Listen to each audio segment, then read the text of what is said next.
Okay, good afternoon. Thank you, Marcelo, for inviting me to be part of this evening, in this talk. I'm going to present what we do in Argentina in our clinic at Zaldivar Institute whenever we have a keratoconic patient. What did we used to have in the past? We only have the old players, as we call now, the contact lenses and the PKP were the only choices that we used to have. Now we have the new players that we can combine them and offer to improve the quality of patient with keratoconus, like Kerarings, the cross-linking, the ICLs, and the femtosecond laser are the new players that came up to improve our quality in the keratoconic patients. So what do we do whenever we have a keratoconus form first? What is that? That is suspicious keratoconus. That is a patient that has abnormal topography without any clinical finding. So whenever we have this kind of patient, we do a frequent topography control. That is very important, even if they are in between the 20s and 40s. So every 6 months to do a topography control is very important. And obviously always treat the corneal surface diseases like dry eye, MGD, atopia, or whatever, because patients with keratoconus, they usually are allergic patients. So keep that in mind, that is very important. Whenever we have an initial keratoconus, what is that? That is a conus that we don't have loss of corrected distant visual acuity without surface irregularity, but the patient, we notice a difference in the progression in the astigmatism between, this is for instance 1 year in difference in the topography on the left and the right.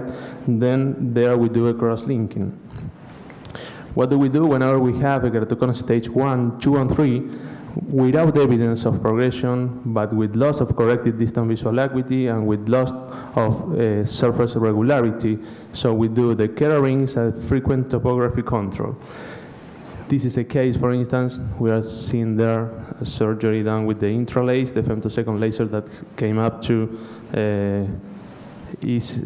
made the surgery much easier than before with the manual technique. But to show how important is the topography control, in this case that I showed you before, this was done in 2005. We did the Kerarings in this patient. After 6 months, he had an improvement in the cornea, and the patient never came back until 4 years after that. So we missed that follow-up, and the patient came with an advanced keratoconus. So this is for you to keep in mind that Kerarings, they do not stop ectasia progression, so they only model the surface of the cornea.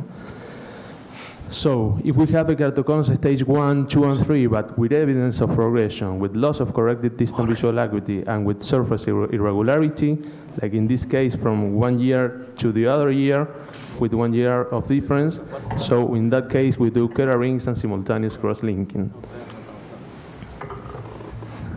So this is to keep in mind.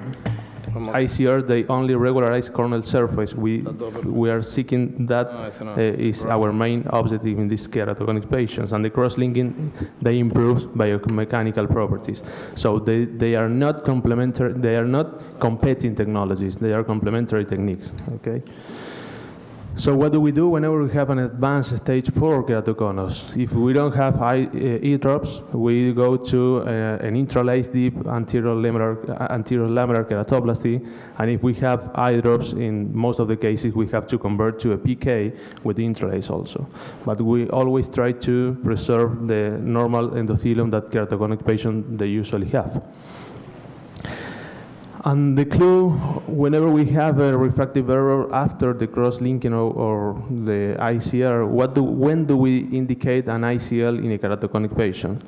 3 tips to keep in mind. First, we have to regularize corneal surface. If the patient has a keratoconus and we don't improve the regularity of that surface, the patient is going to have a bad quality of vision. Then we have to keep in mind that we have to stop that progression. If we're going to put an ICL, we want that to last forever, or at least until they develop a cataract.